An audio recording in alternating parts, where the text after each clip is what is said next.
There's an old saying, a phrase that is used. I'm sure you've heard it, maybe even said it yourself. That phrase is this: take 5. It means to stop for a moment to catch your breath and regroup before getting back into the action. That's what I'm asking you to do right now. Stop what you're doing and take 5 minutes to let the Word of God breathe new life into you, and allow the Spirit of God to grant you your second wind, to not only face the journey ahead of you, but to finish strong.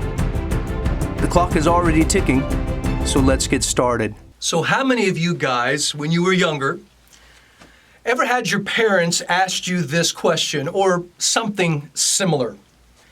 If everyone, or if your friends, were jumping off a cliff or a building or a bridge, would you jump with them? I've asked that question of my sons.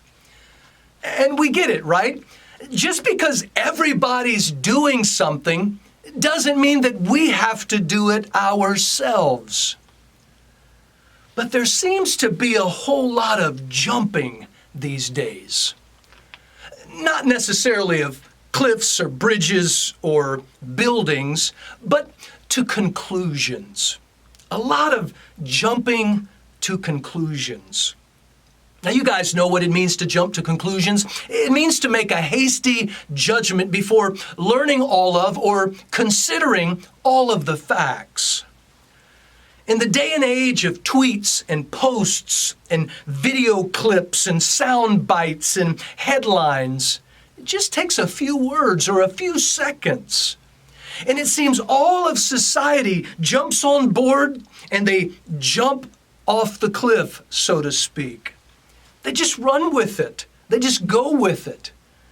We don't need to be those kind of people.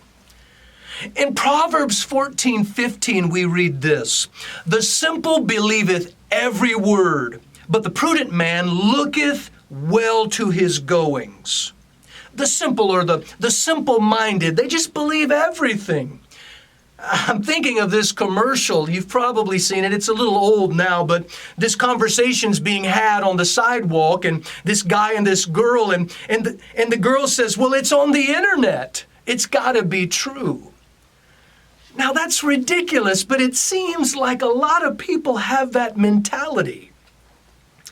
In Proverbs 18:17, we read this: "He that is first in his own cause seemeth just," or right, "but his neighbor cometh and searcheth him." In other words, you hear something and, well, it sounds good, it sounds right, and then you hear the other side of the story, and, well, that changes things a lot.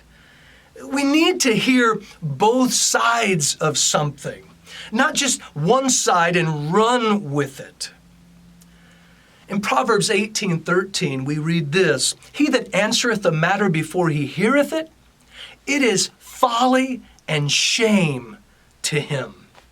You know, the mentality, my mind is made up.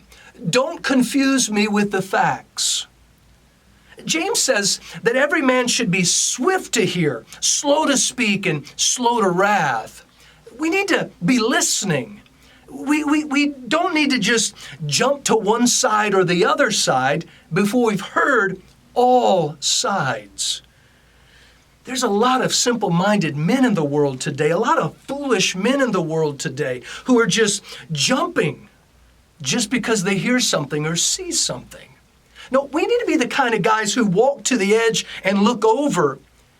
And most of the time we'll find there's a pile of dead bodies down there, and we don't need to be following the crowd. In Proverbs 15:28, we read this: "The heart of the righteous studieth to answer." They study to answer. They gather all the intel. They gather all the facts. They consider the sources. They hear both sides. They pray about it before they come to their own opinion or conclusion about the matter. Paul in 1 Thessalonians 5:21 says this: "Prove all things, hold fast that which is good." Prove it. Look at it. Study it.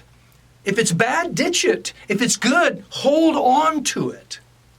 Guys, when all the world seems to be running headlong to the edge, we need to be the wise guys who stand and say, don't jump. Hey guys, be sure to click like and subscribe if this video helped you. And most importantly, share it with someone you think would benefit from a spiritual breather themselves. God bless you. I'll catch you on our next break.